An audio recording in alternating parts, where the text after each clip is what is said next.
तो hello channel, welcome back to my guys. उम्मीद है आप लोग खैरियत से होंगे। तो आज हम देखने वाले हैं player who can't level up season 2 part 2 को, जो कि मैंने पूरे 1 घंटे की बनाई है और बनाने में इसको टाइम भी लगा है, क्योंकि दरअसल मैं अपने चैनल पर एक एक्सपेरिमेंट करना चाहता था। क्योंकि आजकल मेरे एनालिस्टिक बहुत नीचे जा रहे हैं और व्यूज भी पहले के हिसाब से बहुत कम आ रहे हैं। तो इसी मसले की जड़ को मालूम करने के लिए मुझे लगा शायद मैंने वीडियो की लेंथ कम कर दी है, तो इसलिए व्यूज भी कम आ रहे हैं और एनालिस्टिक भी बहुत नीचे जा रही है। तो इसी चीज को टेस्ट करने के लिए आज मैं 1 घंटे के एपिसोड को लाया हूँ और इसके रिजल्ट से ही मुझे पता चलेगा कि क्यों मेरे चैनल के साथ ऐसा हो रहा है। और अगर ये इस वजह से नहीं है तो मैं डेली अपलोडिंग जिस तरह के आप लोगों को बताया था वो शुरू करूंगा, लेकिन उस हिसाब से लेंथ कम होगी। लेकिन अगर आपको कोई मसला नहीं है और अगर आप 1 घंटे की वीडियो देखना चाहते हैं तो उसके लिए आपको वेट करना होगा। 3 दिन बाद मैं 1 घंटे की वीडियो को अपलोड करूंगा और अगर आप वेट कर सकते हैं तो मुझे कोई मसला नहीं है। तो चलिए, अब बहुत बातें हो गई, अब अपने वीडियो की ओर बढ़ते हैं, वो भी बिना किसी देरी के।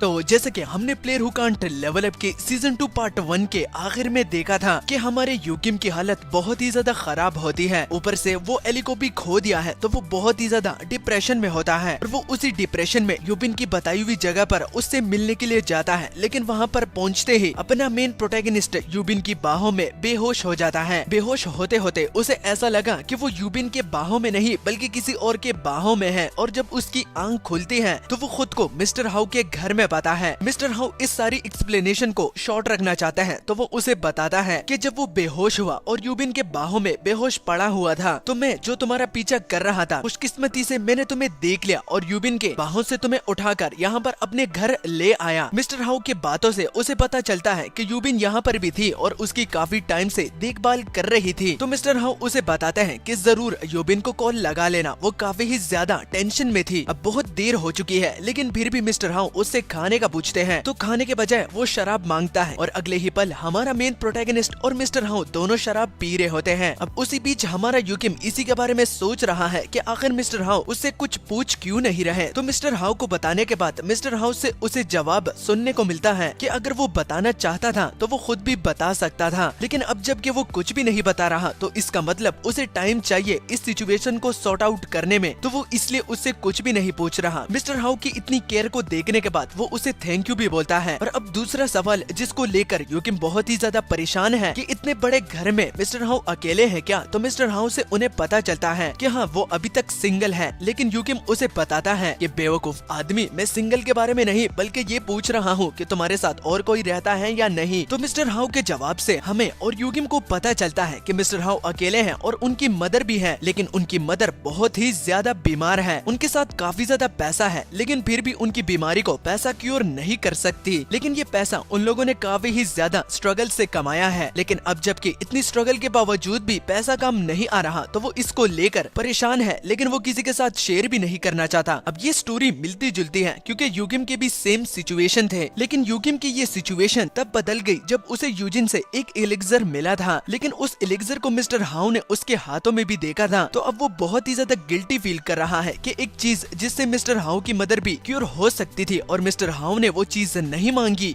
तो आखिर मिस्टर हाउ उस वक्त कैसा फील कर रहे होंगे। इसी के बारे में सोचकर वो ताजा हवा को फील करने के लिए वो बैल्कनी में चला जाता है। अब बैल्कनी में उसे सब चीजों की रियलाइजेशन होती है कि आज तक जितनी भी फाइटिंग हुई है उनमें सब के सब अपने माता पिता को खोए हुए हैं, अपने फैमिलीज को खोए हैं, उन सब ने अपनी फैमिलीज को खोया है, वो भी मेरे डिसीजन की वजह से। यूकिम को अभी तक लगता था कि वो इस दुनिया में सिर्फ वाहिद एक ऐसा लड़का है जिसके कंधों पर बहुत ही ज्यादा रिस्पॉन्सिबिलिटीज है, लेकिन अब एली को खोने के बाद उसे सब कुछ समझ में आ रहा है। बर्नार्ड अपने मास्टर के लिए काफी ही ज्यादा फिक्रमंद होते हैं, लेकिन यूकिम अब उसे टेंशन ना लेने का बोलता है और वो लो से भी कुछ पूछना चाहता है। जब उसे पुकारता है तो लो से कुछ भी रिस्पॉन्स नहीं आता, तो पता चलता है कि जब यूकिम ने एली को खो दिया था तो उस वक्त लो उसके बारे में बहुत ही कुछ बुरा भला कह रहा था। तो उस वक्त में यूकिम को गुस्सा आया और उसने लो को डांट दिया। उसी को ही लेकर वो काफी ही ज्यादा उदास है, लेकिन यूकिम लो को भी उदास नहीं देख सकता, तो वो उससे माफी माफी मांगता है। दोनों का सुलह होने के बाद हमें ये बात युगिम से पता चलती है कि उसके पास एक तरीका है जिससे वो एली को रिवाइव कर सकता है, और लो भी उसे बोलता है कि तुमने ये रियलाइज करने में काफी ही ज्यादा देर लगा दी। अब युगिम हमें थोड़ा सा डिटेल में एक्सप्लेन करके बताता है कि जैसे कि Lo ruler of the demonic sword है और एली जो है वो ruler of the holy sword है। दोनों के अलग अलग नाम और दोनों के अलग अलग प्रॉपर्टीज हैं। जैसे कि लेवल 30 पर हमें लो की बॉडी से फाइट करने को मिला था और उसको हराने के बाद हमें लो के कुछ स्पेयर पार्ट्स मिले थे, तो इसी तरह ही हमें इस फ्लोर में भी एली के कुछ स्पेयर पार्ट्स मिले हैं जिसका हम इस्तेमाल करके उसके ईगो को वापस ला सकते हैं। और जब अगले सीन में जब वो मिस्टर वैंग से इसके बारे में पूछता है तो मिस्टर वैंग का जवाब भी हाँ में होता है। वो इसे रिपेयर तो कर सकते हैं लेकिन ईगो को लाना उनके बस में नहीं है, तो ये काम तो युगिम ही करेगा। अब युगिम जिसका ध्यान जरा एली से हटता है तो वो मिस्टर वैंग के हेल्थ के बारे में भी पूछता है कि कुछ देर पहले आपकी बॉडी के साथ जरूर कुछ हुआ होगा, तो आपको कैसा फील हो रहा है। मिस्टर वैंग को ज्यादा कुछ नहीं हुआ लेकिन वो दोबारा उस तरह की फीलिंग को फील नहीं करना चाहता, और अब मिस्टर वैंग पोर्टल में अंदर जाना चाहते हैं जो कि बन हार्ट का है, क्योंकि वहाँ पर माना की डेंसिटी ज्यादा है और रिपेयर करने में काफी ही ज्यादा अच्छा होगा। तो मिस्टर वैंग को तो युगिम काम पर लगा देता है, लेकिन अब लो की एक्सप्लेनेशन की बारी होती है। लो बताती है कि एली के डेथ उसकी रूट के खत्म होने की वजह से हुई है, और जैसा कि वो एक होली सोर्ड है तो उसका जो रूट है वो लाइफ है और मेरी जो रूट है वो डेथ है। तो तुम्हें आसान शब्दों में लाइफ और डेथ दोनों को इस्तेमाल करना जानना होगा, यानी कि जैसे तुम डेथ का इस्तेमाल कर सकते हो तो लाइफ का भी तुम्हें इस्तेमाल करना सीखना होगा। आसान शब्दों में कि इसे करना आसान है लेकिन इसे सीखना बहुत ही ज्यादा मुश्किल है। दोनों को एक साथ साइमल्टेनियसली इस्तेमाल करना ये आम बंदे के बस की बात नहीं, तो इसलिए इन दोनों चीजों को सीखने के लिए तुम्हें गॉड बनना होगा, यानी कि लाइफ एंड डेथ दोनों को साइमल्टेनियसली तुम्हें सीखने के लिए और इस्तेमाल करने के लिए एक गॉड के नक्शे कदम पर चलना शुरू करना होगा।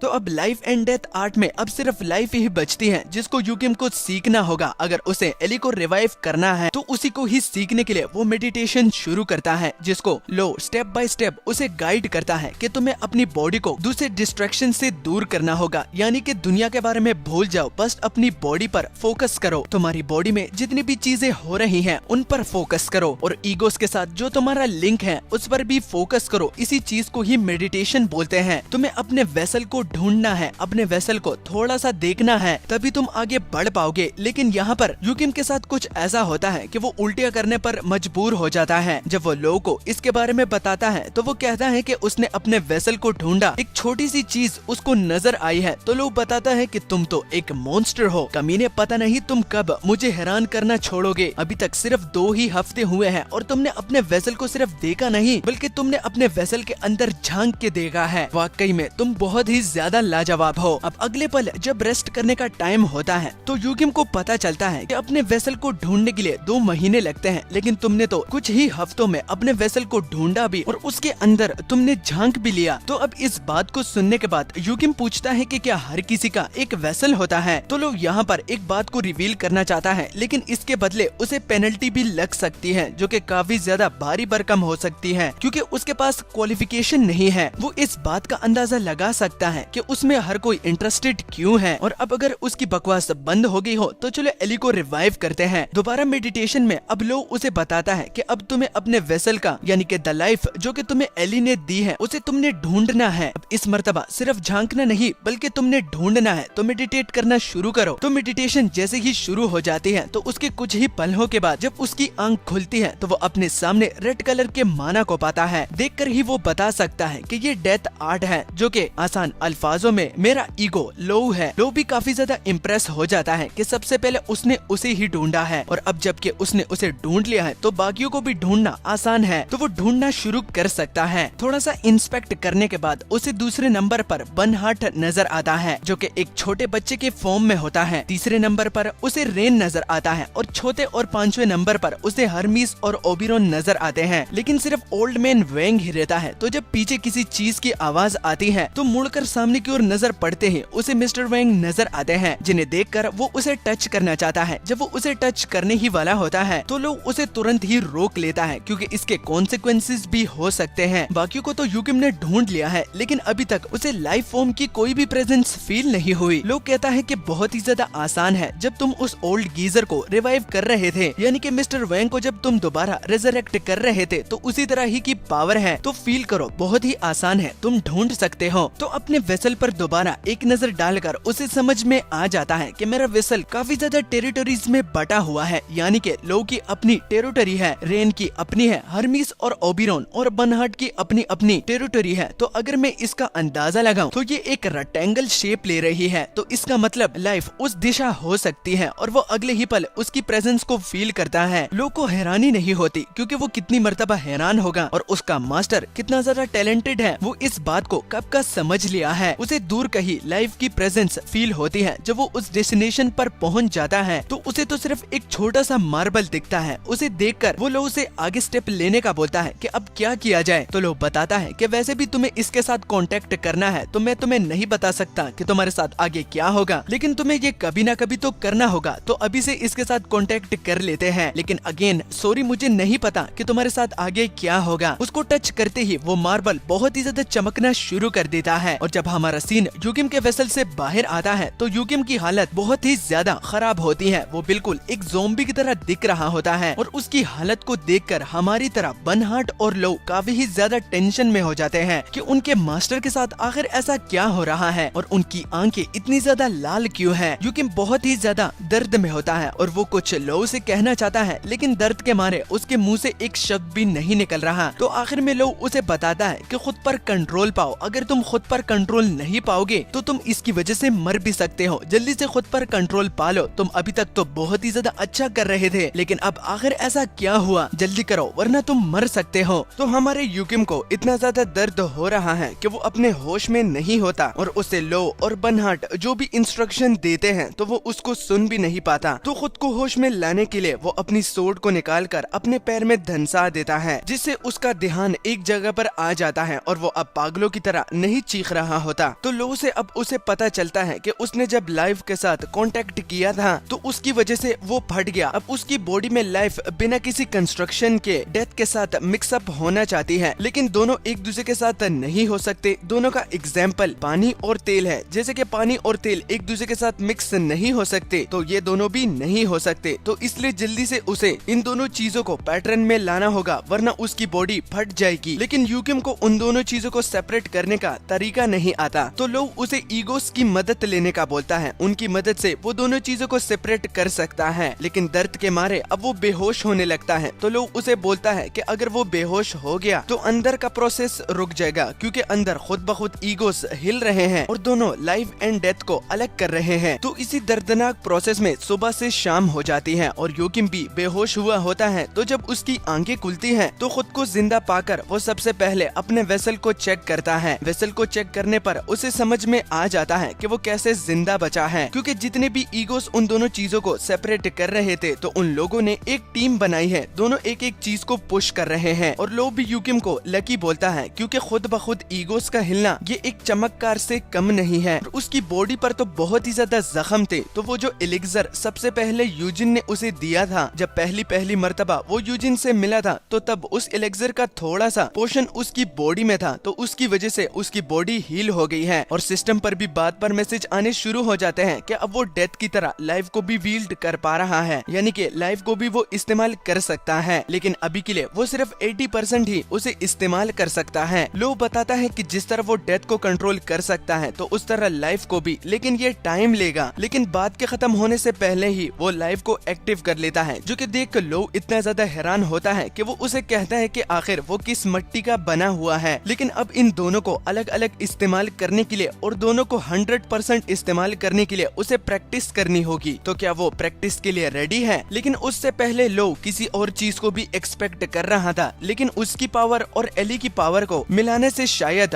यूकिम को वो अचीव नहीं हुई है। यूकिम डिटेल में पूछना चाहता है, लेकिन पेनल्टी दोबारा आ जाएगी। उसको सबसे पहले 50 फ्लोर की क्वालिफिकेशन लेनी होगी, तभी वो टॉप सीक्रेट इंफॉर्मेशन को सुन सकता है। लो बताता है कि उसे इस चीज को मास्टर करने में काफी ज्यादा टाइम मिला है, क्योंकि जब तक वो इसे मास्टर करेगा तो तब तक उसकी होली सोर्ड को मिस्टर वेंग ठीक भी कर देंगे। उन्होंने बताया था कि इसमें बहुत ज्यादा टाइम लग सकता है, लेकिन वो इस चीज से उदास थे कि वो इसे सही तो कर सकते हैं, लेकिन वो इसके अंदर ईगो को रिजरेक्ट नहीं कर सकते जिस तरह के वो पहले किया करते थे। लेकिन लो यूकिम को सरप्राइज करके बताता है कि वो चीज अब तुम ही करोगे। यूकिम को कुछ समझ में नहीं आता, लेकिन बर्नहार्ड जब अपना पोर्टल खोलता है और उससे जब स्केलेटन बाहर निकलते हैं और उनके हाथों में 40 फ्लोर श्योर कि वो जो जितने भी सोर्ड्स थी जब एली के साथ वो लड़ रहा था वो सारी की सारी बर्नहार्ड के पास होती है। लो बताता है कि उसने पहले ही ये सब कुछ एक्सपेक्ट किया हुआ था, तो उसने प्रिपरेशन पहले से ही की है और अब इन होली सोर्ड को तुम ही रेजरेक्ट करोगे। जैसे कि मिस्टर वैंग को तुमने रेजरेक्ट किया है तो इनके अंदर जितनी भी सोल्स हैं उनको तुमने दोबारा जिंदा करना है। और वो तुम कैसे करोगे? तुम्हें इसके लिए लाइफ का इस्तेमाल करना होगा। तो इसी में ही पूरा एक महीना गुजर जाता है और जब यूकिम के घर पर सीन पड़ता है तो वहाँ पर मैनेजर थाइसिक होते हैं और यूकिम की अम्मी होती है। तो यूकिम की अम्मी किसी चीज को लेकर परेशान होती है। जब पता चलता है तो थाइसिक ने उन्हें रेस्ट करने का बोला है क्योंकि वो आज कुकिंग करेगा। अब हमने कभी भी ये नहीं सुना कि मैनेजर थाइसिक खाना भी पका सकता है। तो देखते हैं कि आगे क्या होगा। मैनेजर थाइसिक प्रिपरेशन करते करते यूकिम के बारे में भी पूछते हैं कि एक महीना हो गया है, यूकिम अभी तक बाहर नहीं आया और उसकी अम्मी भी काफी टेंशन में होती है कि उसने कुछ खाया हुआ होगा या फिर नहीं। तो जब थाइसिक का फोकस इधर उधर होने लगता है तो थाइसिक अपने फोकस को दोबारा खाना बनाने पर लगाकर बोलता है कि ये मेरे लिए एक गोल्डन अपॉर्चुनिटी है। अब मैं यूकिम की अम्मी को इम्प्रेस करके उन्हें पटा लूंगा।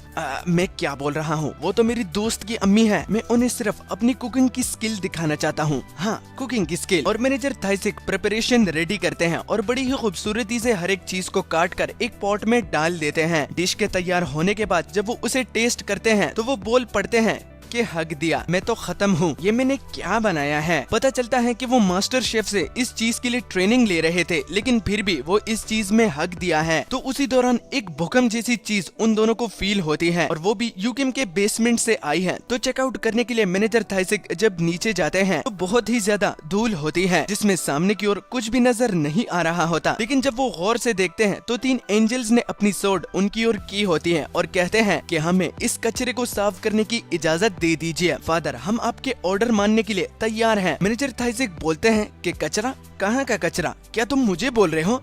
तो इसी में ही हमारा सीन पास्ट में जाता है कि ये तीनों एंजल्स आखिर कहाँ से आए हैं और ये किसको अपना फादर बता रहे हैं। तो पास्ट में जब हमारे यूकिम के पास बहुत सारी होली सोर्ड्स पड़ी होती हैं, तो वो सारी इफेक्टिव होली सोर्ड होती हैं, यानी कि उनकी सोल्स करप्टेड हैं, तो उनको सिर्फ यूकिम ही ठीक कर सकता है, वो भी अपनी लाइफ की मदद से। तो यूकिम एक सोर्ड को रिजरेक्ट करने की कोशिश करता है तो वो उससे चकनाचूर हो जाती है। ये इतना आसान भी नहीं है और लो हेल्प करने के बजाय उसे और भी ज्यादा डिग्रेड कर रहा होता है। लेकिन यूकिम अब और भी ज्यादा कॉन्फिडेंट है कि वो इसे कर पाएगा और उसे ये करना ही होगा अगर उसे एली को रिवाइव करना है। तो अब बहुत सारे होली सोर्ड्स को वो खराब कर देता है, लेकिन वो खराब तो कर रहा है लेकिन उसके साथ उसका एक्सपीरियंस भी बढ़ रहा है। उसे अब समझ में आ गया है कि अब इसको कैसे हैंडल करना है। लेकिन फिर भी जब बार बार वो ट्राई करता है तो वो रिजल्ट में फेल ही होता है। लेकिन वो एक थ्योरी को तो समझ गया है कि ये बिल्कुल ब्रेन और हार्ट की तरह है। जैसे कि इंसानी बॉडी में ब्रेन और हार्ट एक दूसरे से कनेक्शन कर रहे होते हैं, तो ये भी बिल्कुल उसी तरह ही है। लेकिन थ्योरी को समझने के बाद भी वो बहुत सारी सोर्ड्स को खराब कर देता है और अब आखिरी 3 ही बचे हैं जिसको यूज करने पर लो उसे बोलता है कि तुम्हारी मेंटेलिटी बहुत ही ज्यादा वीक है, अगर तुम इन्हें खराब करोगे तो तुम्हें प्रैक्टिस करने के लिए और सोर्ड्स नहीं मिल सकती, तो तुम थोड़ा सा रेस्ट क्यों नहीं कर लेते। लेकिन यूकिम को बहुत ही ज्यादा खुजली हो रही होती है और उसकी गट्स उसे बता रही है कि इस मर्तबा वो जरूर सक्सीड होगा। एक सोर्ड को उठाकर जब उसको रिजरेक्ट करने की कोशिश करता है तो जब वो उसमें अपनी लाइफ की पावर को ट्रांसफर करता है तो वो सोर्ड उसे हैंडल नहीं कर पा रही होती। तो लो पहले से ही प्रेडिक्ट कर पा रहा है कि ये भी फेल है। लेकिन यूकिम यहाँ पर अपने दिमाग का इस्तेमाल करके अपनी बाकी की पावर भी बचे हुए दोनों सोर्ड्स में ट्रांसफर करना भी शुरू कर देता है, क्योंकि जब एक पावर को हैंडल नहीं कर पा रहा तो इन्हें सेपरेट कर देना चाहिए। और फिर उसके बाद एक धमाका होता है जिसमें वो बेहोश हो जाता है। लेकिन जब उसकी आंखें खुलती है तो वो इन 3 एंजल्स को पाता है। तो ये सारा का सारा किस्सा जब वो मैनेजर थाइसिक को बताता है तो मैनेजर थाइसिक को सारी बात समझ में आ जाती है। ये तीनों यहाँ पर कैसे आए हैं। यूकिम उनकी बिहेवियर के लिए माफी भी मांगता है और मैनेजर थाइसिक को इन तीनों ने थ्रेट भी किया है तो उसके लिए भी माफी मांगता है। लेकिन मैनेजर थाइसिक टेंशन ना लेने का बोलता है क्योंकि ये तीनों उसका बाल भी बाका नहीं कर सकते, जो कि सुन तीनों एंजल्स बहुत ही ज्यादा गुस्सा हो जाते हैं और वो यूकिम से ऑर्डर लेते हैं कि इनको खत्म करने का उन्हें ऑर्डर दे दिया जाए। लेकिन यूकिम उन्हें शट अप रहने का बोलता है, जो कि देख मैनेजर थाइसेक यूकिम पर थोड़ा बहुत हंसने लगते हैं कि बिल्कुल एक पिता की तरह ये तीनों बच्चों को संभाल रहा है। लो भी इस बात से हैरान है कि उसने इसे होली सोर्ड की सोल को ही रिजरेक्ट करने का बोला था, लेकिन इसने तो एंजल्स ही बना लिए। लेकिन यूकिम चाहता है कि मैनेजर थाइसेक ये खबर किसी को भी ना दे, उसके पिता को भी नहीं, जिसके साथ वो एग्रीड हो जाते हैं। और अब जबकि मैनेजर थाइसेक बेसमेंट में आ चुके हैं तो वो यूकिम के साथ कुछ इन्फॉर्मेशन शेयर करना चाहते हैं। तो इन्फॉर्मेशन शेयर करने से पहले वो पोर्टल खोल के तीनों एंजल्स को अंदर जाने का बोलता है, लेकिन उससे पहले एक एंजल बोल पड़ता है कि फादर आपने तो हमें नाम ही नहीं दिया, हम नेमलेस हैं, तो क्या अब हमें नाम देंगे? तो अब नाम देने की बारी होती है। लो तो पहले से बोलता है कि यूकिम हगने वाला है। बर्नहार्ड एक्साइटेड होता है और मैनेजर थाइसेक को भी हंसी आ रही होती है, लेकिन यूकिम बड़ी ही जल्दी से हेमियल,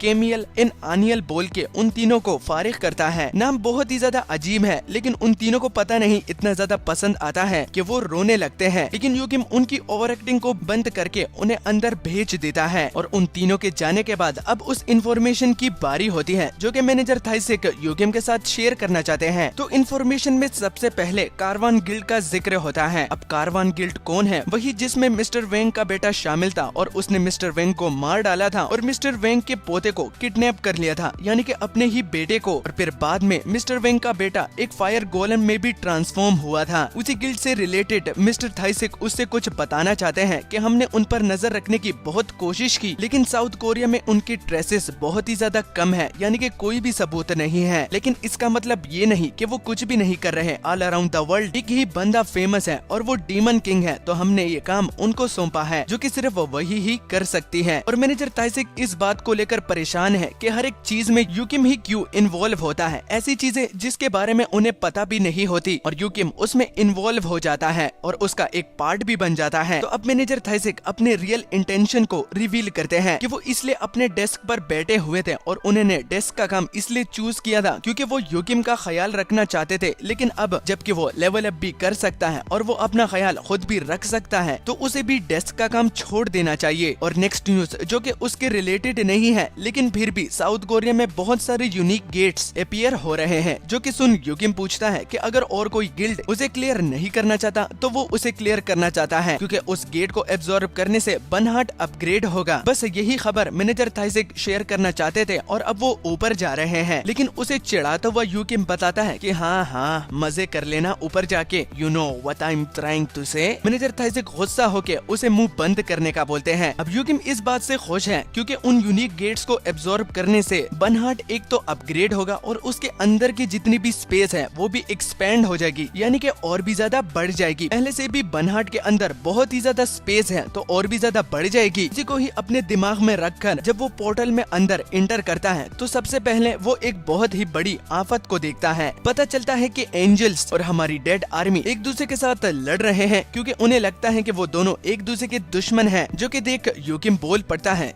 धत तेरी की। अगले सीन में दोनों टीम्स ने अपने सर जमीन पर मार रखे होते हैं क्योंकि उनसे बहुत ही बड़ी गलती हो गई है। और यूकिम सामने बैठा जो कि बहुत ही ज्यादा गुस्से में होता है, वो हेमियल से सबसे पहले पूछता है कि फाइट करने का रीजन क्या था। तो हेमियल उसे बताता है कि हम इसलिए इनसे लड़ रहे थे क्योंकि हम करेले जैसे आर्मी को आप लोगों के सबऑर्डिनेट नहीं मान सकते। ये सारे के सारे गधे हैं जो कि आपको शोभा नहीं देते। अब हार्ट की बारी होती है। हार्ट बोलती है कि हम इन मच्छरों को मार रहे थे जो कि आपका खून पी सकते थे। तो हमारी टेरिटरी में इन मच्छरों के लिए कोई भी वेलकम नहीं था, लेकिन ये फिर भी आकर हम पर अटैक करने लगे, तो इसलिए हम इनको मच्छरों के स्प्रे से मारना चाहते थे। दोनों टीम्स एक दूसरे को काफी ही ज्यादा रोस्ट करती हैं। यूकिम तक हार कर दोनों टीम्स को पहला ऑर्डर देती है कि एक दूसरे के साथ फाइट नहीं करना, जिनमें एंजल्स इन लोगों के साथ काम करने में राजी नहीं होते। लेकिन यूकिम उन्हें बताता है कि अगर तुम्हें दोस्ती नहीं करनी तो ना करो, लेकिन फिर भी तुम दोनों एक दूसरे के कॉमरेड्स हो और मेरे अंडर काम करते हो। और एक और बात, ये तुम्हारे सुपीरियर है क्योंकि तुम दोनों अभी अभी मेरी टीम में शामिल हुए हो और ये मेरे साथ बहुत पहले से है। जो कि सुन वो एंजल्स रोने लगते हैं और हार्ट उन्हें और भी ज्यादा चिढ़ाता है। और उसी बीच में ही मिस्टर वेंग यूकिम को आवाज लगाता है कि पोर्टल में बहुत ही ज्यादा शोर हो रहा था, सब कुछ ठीक तो है। तो यूकिम गुस्से को कंट्रोल करके उन्हें बताता है कि हाँ, कुछ जाहिल लोग यहाँ पर एक दूसरे के साथ लड़ रहे थे, जिनको पता नहीं था कि वो एक दूसरे के दोस्त होकर ही लड़ रहे हैं। अब मिस्टर वेंग यूकिम को इसलिए बुला रहा है क्योंकि जो प्रॉमिस उसने किया था वो उसने पूरा कर लिया है। यूकिम को बात की समझ में नहीं आती, लेकिन वो बताते हैं कि एली को मैंने रिपेयर कर लिया है। तो अगले सीन में जब एली को हमें दिखाया जाता है और उसकी शेप पहले से बहुत ही ज्यादा चेंज है, जो कि यूकिम को बहुत ही ज्यादा पसंद आती है और वो मिस्टर वेंग के काम से बहुत ही ज्यादा खुश है। मिस्टर वेंग इसका क्रेडिट नहीं लेना चाहते क्योंकि उसने उसकी जान बचाई है, तो इतना तो वो कर सकता है, लेकिन अब उसका काम खत्म हुआ। अब उसको रिवाइव करना ये अब यूकिम का काम है। यूकिम इसको तुरंत ही रिवाइव करना चाहता है क्योंकि अभी अभी उसने स्किल को सीखा है। अगर वो टाइम लेगा तो शायद उससे कुछ गलती हो जाए, तो इसलिए लोग उसे बोलता है कि यहाँ पर तो नहीं, क्योंकि यहाँ पर बहुत सारी डिमोनिक ऑरा है, यहाँ पर उसे रिवाइव करना खतरे से खाली नहीं है। तो एली को रिवाइव करना बेसमेंट में सबसे ज्यादा बेस्ट है और वो अपने साथ इन एंजल्स को भी ले जाने का बोलता है और साथ में मिस्टर वेंग को भी, क्योंकि मिस्टर वेंग का दिमाग और एंजल्स की पावर उसकी मदद कर सकती है। बाकी की आर्मी को वो पोर्टल में ही रहने देती है। और जब बर्नहार्ड पूछता है कि वो क्या कर सकता है, तो लो बोलता है कि तुम अपना मुंह बंद रखो, तो यही हमारे लिए काफी है। तो बेसमेंट में आने के बाद वो तीनों एंजल्स को बोलता है कि जब भी मैं खतरे में पड़ूं तो तुम तीनों को मेरी मदद करनी होगी। और वो यस फादर बोलकर उसके ऑर्डर को मानने के लिए तैयार होते हैं, जो कि देख पीछे मिस्टर वेंग हंसने लगते हैं और यूकिम को पता है कि वो किस बात से हंस रहे हैं, क्योंकि वो तीनों ही इसे फादर फादर बुलाकर इसे अपना पिता मानते हैं, जो कि मिस्टर वेंग के लिए एक्सेप्ट करना मुश्किल है। लेकिन उन सब में से बर्नहार्ड ही है जिसको फादर का वर्ड बहुत ही ज्यादा कूल लगता है और यूकिम के साथ वो सूट भी करता है। यूकिम रिवाइवल से पहले अपना दूसरा ऑर्डर देता है कि फादर को काट दो, ग्रैंड मास्टर बुलाना है, जो कि सुन एंजल्स इसके साथ एग्रीड नहीं होते क्योंकि उसी ने ही उसे बनाया है। तो अगर वो फादर का वर्ड ही उससे छीन ले तो उन लोगों को तो बहुत ही ज्यादा बुरा लगेगा। लो भी उन लोगों के साथ एग्रीड करता है क्योंकि वो एक एग्जाम्पल से उसी की ही क्रिएशन है। वो पास्ट में तो मर गए थे और उनकी मेमोरीज उनसे छीन गई है, ये उनके लिए एक नया जन्म है। तो उनसे फादर का वर्ड छीनना और इन लोगों का ये रिएक्शन बनना तो बनता है, लेकिन फिर भी वो तीनों यूकिम का ऑर्डर मान लेते हैं और फादर के बजाय ग्रैंड मास्टर बुलाने के लिए एग्रीड हो जाते हैं। और अब जबकि मसले पे मसले आ रहे हैं तो जल्दी से रिवाइवल को शुरू कर दिया जाए। तो फिर इसके बाद हमें यूकिम यूनिक गेट्स के बारे में बताता है कि गेट्स एक नॉर्मल गेट जिसको हर एक प्लेयर क्लियर कर सकता है और हर एक प्लेयर अंदर जाने के लिए राजी होता है, क्योंकि उस गेट को क्लियर करना इतना मुश्किल नहीं होता। लेकिन जहाँ तक यूनिक गेट्स की बात की जाए तो उसको प्रेडिक्ट नहीं किया जा सकता और उसका लेवल भी पता नहीं होता कि उसका लेवल कितनी डिफिकल्टी पर है, तो इसलिए सब लोग इसे अवॉइड करते हैं। तो इसलिए बहुत सारे गेट्स मुझे क्लियर करने को मिले हैं। मैं इसे मजे से क्लियर करता हूँ क्योंकि ये बर्नहार्ड के लिए उसका खाना है। जितना बर्नहार्ड एब्जॉर्ब करेगा उतना बर्नहार्ड और भी ज्यादा एक्सपेंड होता जाएगा। तो उसी वक्त यूकिम एक गेट को क्लियर कर रहा होता है जहाँ पर वो सिर्फ पीछे से ही स्पेक्टेट करके उनकी फाइटिंग को देख रहा होता है, जो कि देख वो काफी ज्यादा खुश होता है क्योंकि हर एक ईगो, हर एक आर्मी और हर एक एंजल, हर एक मॉन्स्टर जो कि उसके अंडर है वो काफी ही अच्छे से फाइट कर रहा है। और अब जबकि उसके सबऑर्डिनेट फाइट कर रहे हैं तो वो उनकी मदद करने के लिए मैदान में कूद जाता है। एलिमेंटल डार्क का इस्तेमाल करके अपने लिए विंग्स बनाता है जिसकी मदद से वो फ्लाइंग एनिमीज के साथ अब उड़ सकता है। लो उससे इम्प्रेस होता है क्योंकि अब उनका मास्टर स्ट्रेंथ के साथ साथ अपने दिमाग को भी इस्तेमाल करना जान चुका है। लेकिन सारा का सारा क्रेडिट लो ही लेना चाहता है, जिसके बाद वो ज्यादा बहस नहीं करना चाहता तो वो उसे क्रेडिट दे भी देता है। लेकिन अब फाइटिंग पर फोकस करना चाहिए। तो फाइटिंग शुरू होते ही वो बहुत सारे लायन फैल्कन को मार डालता है और जब वो नीचे आता है तो वो अपने एक हाथ को बहुत ही ज्यादा खाली पाता है क्योंकि वहाँ पर एली नहीं होती। बर्नहार्ड और लो अब उसे आदत डालने का बोलते हैं कि अब उन्हें आदत डाल लेनी चाहिए कि अब उसके साथ सिर्फ एक ही सोर्ड है क्योंकि अब एली सोर्ड नहीं रही। ये सुनकर आप लोग कंफ्यूज हुए होंगे कि एली अब सोर्ड क्यों नहीं रही, क्योंकि जब पीछे यूकिम को मास्टर की आवाज आती है तो वहाँ पर और कोई नहीं बल्कि एली ही होती है, जो कि एक छोटी लड़की की फॉर्म में होती है। यानी कि अब एली बड़ी नहीं बल्कि छोटी है। लेकिन खुशकिस्मती से एली हमारे पास वापस आ गई है, जिसके पास अब एक बॉडी है और यूकिम अब उसकी आजादी उससे छीनना नहीं चाहता, तो इसलिए अब वो उसे फिरने देता है।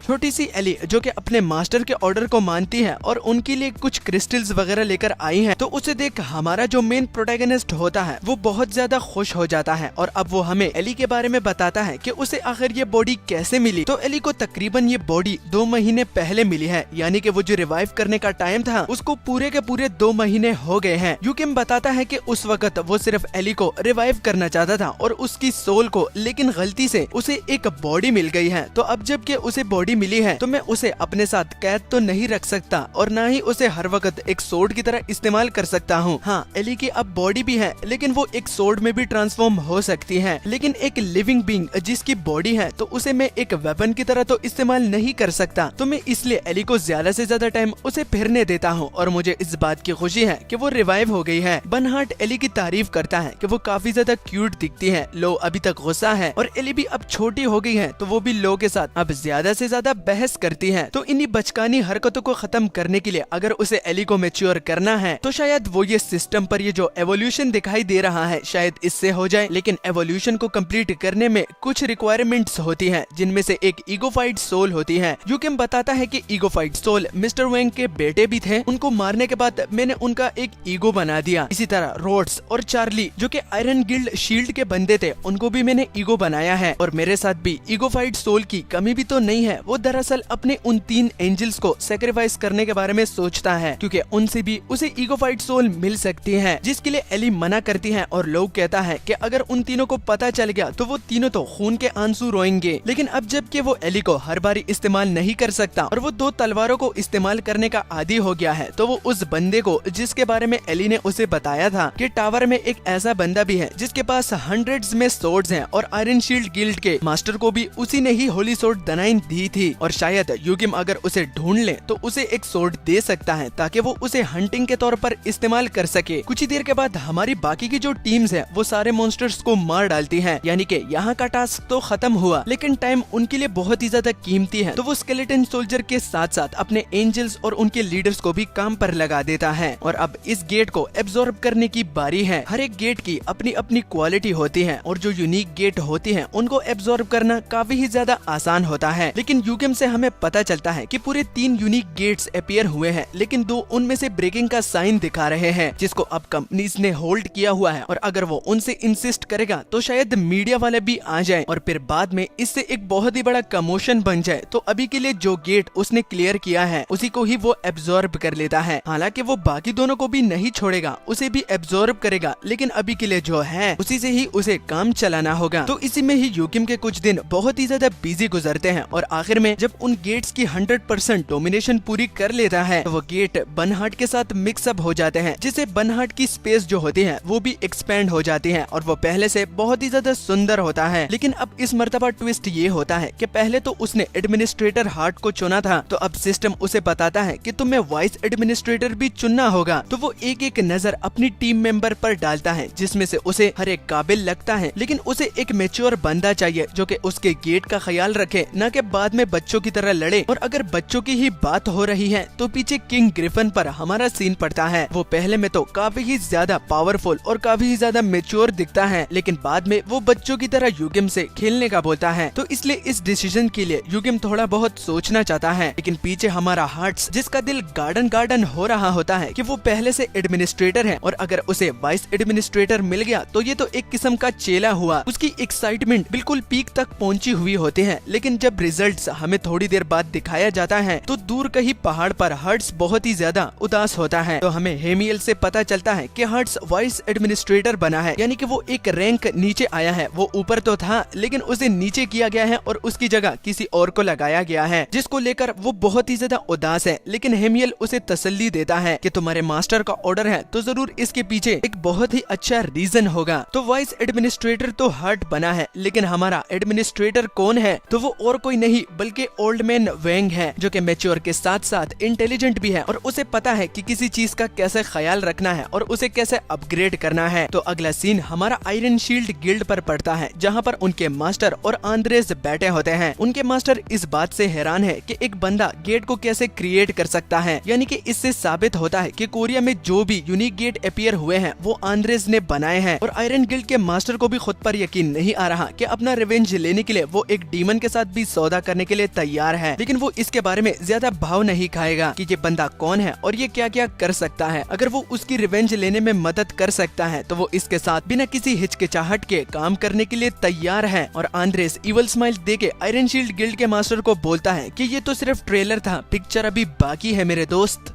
इसके बाद हमारा सीन दोबारा मिस्टर वैंग पर पड़ता है, जो कि एक टेंट के नीचे यूकिम के साथ इसी बात पर डिस्कशन कर रहे होते हैं कि अब इस जगह को और कितना अच्छा और बेहतर बनाया जाए। जब वो मैप को खोलकर यूकिम को दिखाता है तो यूकिम उसकी एबिलिटी से काफी ही ज्यादा इम्प्रेस हो जाता है। मिस्टर वैंग बताते हैं कि एडमिनिस्ट्रेटर बनने के बाद उनके दिमाग में ये चीज खुद ब खुद आ गई है। जगह बहुत बड़ी है लेकिन इसमें कोई चीज भी नहीं बनी है, और जो चीज जो कि सबसे ज्यादा मिस्टर वैंग की नजरों में वैल्यूएबल है तो वो ये माउंटेन में माइनिंग करने का काम है, क्योंकि माइनिंग में जो भी आइटम्स मिलेंगे वो काफी ही ज्यादा रेयर होंगे और उसे यूकिम बेच भी सकता है, लेकिन उसे पैसों की जरूरत नहीं, लेकिन उस आइटम का इस्तेमाल करके वो कुछ अच्छी चीजें उसे रियल वर्ल्ड में बना के दे सकता है और इस जगह को भी और भी बेहतर बनाने के लिए भी इस्तेमाल कर सकता है। अब मिस्टर वैंग यूकिम को सब कुछ बातें डिटेल में बताते हैं कि एक ग्राउंड है, यहाँ पर सिर्फ एक पिरामिड बना हुआ है तो और कोई चीज नहीं बनी, और उन्हें एक अच्छा सा बेस भी चाहिए जिसमें वो रह सके, ना कि इस टेंट के नीचे वो पूरी जिंदगी गुजारे, और उन्हें एक प्रिजन और ट्रेनिंग ग्राउंड भी तो चाहिए। ट्रेनिंग ग्राउंड की तो यूकिम को समझ आती है लेकिन प्रिजन की उसे कुछ भी समझ में नहीं आता। तो मिस्टर वैंग शॉर्टकट में बताते हैं कि उनके एनिमीज को कैप्चर करके प्रिजन में रखना वो इसलिए सोचा है क्योंकि वो हर एक एनिमी को तो मार नहीं सकता, उनको दूसरा चांस भी देना है जिस तरह के रोजर को उसने दिया है। तो मिस्टर वैंग की बातें सेंस बना रही है और यूकिम भी इस बात को एडमिट कर लेता है कि हर एक एनिमी को तो वो मार नहीं सकता और उन्हें एक दूसरा चांस देना, ये बात मिस्टर वैंग की उसे सबसे ज्यादा अच्छी लगी। और यूकिम ने एक प्रिजन के बारे में तो सुना था कि वो एक गेट में बनाया गया है, वो भी खास तौर पर रेड प्लेयर्स के लिए, जो कि सबसे वर्स्ट प्रिजन कहलाया जाता है। अब गेट का तो इशू सॉर्ट आउट हो गया है, लेकिन अब ट्रेनिंग ग्राउंड का आखिर वो क्या ही कर सकते हैं। तो मिस्टर वैंग बताते हैं कि गेट की खासियत ये है कि वो मॉन्स्टर फ्री में बनाता है। हाँ, वो मॉन्स्टर को एक आर्मी के तौर पर इस्तेमाल कर सकता है, लेकिन अगर वो सबसे अपने क्लोजेस्ट बंदे को गेट के अंदर ले आए और उसे यहाँ पर ट्रेनिंग करने दे तो वो एक बीस्ट बन सकता है जो कि उसे भी पछाड़ पाएगा। तो इस बात की रिकमेंडेशन मिस्टर वैंग उसे नहीं देते कि अपने दोस्त को गेट के अंदर ले आओ, और भी मिस्टर वैंग बहुत सारी चीजों के बारे में यूकिम को बताते हैं। तो पीछे हमारा हार्ट्स जो कि ये देखकर कि मिस्टर वैंग उससे ज्यादा केपेबल है एक एडमिनिस्ट्रेटर बनने के लिए, तो वो बहुत ही ज्यादा जेलस हो जाता है और उसे इस बात का पछतावा होता है कि उसने यूकिम के लिए कुछ किया क्यों नहीं। जैसे जैसे गेट स्ट्रॉन्गर होता जाता है वैसे इसके अंदर जितने भी मॉन्स्टर होते हैं उनकी क्लास भी चेंज होती है। तो बर्नहार्ड इतना ज्यादा अपग्रेड हो गया है कि कुछ स्केलेटन्स हमारे हेडलेस नाइट के फॉर्म में आ चुके हैं, जो कि बहुत सारे हो चुके हैं। अब यूकिम उसमें अपना हेडलेस कमांडर नहीं पहचानता, तो जब वो उसको आवाज लगाता है तो वो प्रेजेंट करके उसे अपनी लोकेशन बता देता है, और अब उसके लिए एक असल नाम चुनने की बारी होती है ताकि वो बाकियों से अलग हो। तो वो हेडलेस कमांडर के लिए हेल नाम सोचता है, जो कि काफी ही ज्यादा कूल है इन माय पर्सपेक्टिव, लेकिन नाम रखकर जब वो उसके साथ लिंक करता है तो पता चलता है कि हेडलेस कमांडर हेल ये एक डीमन है। और अब यूकिम भी हैरान है कि पहले तो उसने एंजल्स क्रिएट किए हैं लेकिन अब उसने डीमंस भी क्रिएट कर लिए हैं। तो लो भी इस बात से चौंक जाता है कि आखिर ये बंदा और क्या क्या कर सकता है, क्योंकि अब ये डीमंस और एंजल्स की आर्मीज को भी ऑर्डर दे सकता है। ये आर्मी इसकी खुद की है जो कि इसने बनाई है। लो बहुत ही ज्यादा हैरान होता है, तो वो यूकिम से उसकी डिमोनिक आई को इस्तेमाल करने के बारे में बोलता है ताकि उसे पता चले कि आखिर ये किस किस्म का डीमन है। तो जैसे ही अपनी डिमोनिक आई को वो एक्टिव करता है तो उसके सिर पर उसे सिर्फ नाम नजर आता है, तो ज्यादा फोकस करने पर उसे डिटेल भी नजर आ सकती है, लेकिन जब वो फोकस करता है तो उसकी नाक से ब्लड निकलना शुरू हो जाता है और उसके बाद उसका सिर भी चकराने लगता है, जो कि देख उसे पता चल जाता है कि अब वो दोबारा बेहोश होने वाला है। यूकिम के ग्राउंड को टच करने से पहले ही एली उसे पकड़ लेती है और बहुत ही ज्यादा टेंशन में होती है। एली बाकी डीमंस और हेल से बोलती है कि हमें जल्दी से इसे एक सेफेस्ट जगह पर ले जाना होगा, जिसके साथ पहले में तो हेल एग्रीड नहीं करता, लेकिन मास्टर की कंसर्न के लिए वो उसके ऑर्डर को मान लेता है। और लोग जो कि इस बात को देखकर हैरान है कि यहाँ पर तो कोई एनिमी ही नहीं है, तो ये आखिर ये लोग इतना ड्रामा किस चीज के लिए बना रहे हैं। वो उनको समझाने की कोशिश तो करता है लेकिन सब के सब उसकी बातों को इग्नोर करते जाते हैं और एली यूकिम को उठाकर बड़ी ही तेजी से एक अच्छी और सेफेस्ट जगह पर ले जाती है। और उसके कुछ ही मिनट्स के बाद यूकिम की भी आंखें खुल जाती है। खुद को दूसरी जगह पर पाकर वो बहुत ही ज्यादा कंफ्यूज होता है, लेकिन बाद में उसे एली सब कुछ बता देती है कि वो कमजोरी से गिर गए थे। तो लो अब उसे बताता है कि तुम पूरा एक हफ्ता स्ट्रेट नॉकआउट हो रहे हो, और इसके पीछे का रीजन जब लो बताता है तो यूकिम को पता चलता है कि उसके अंदर अब डेथ और लाइफ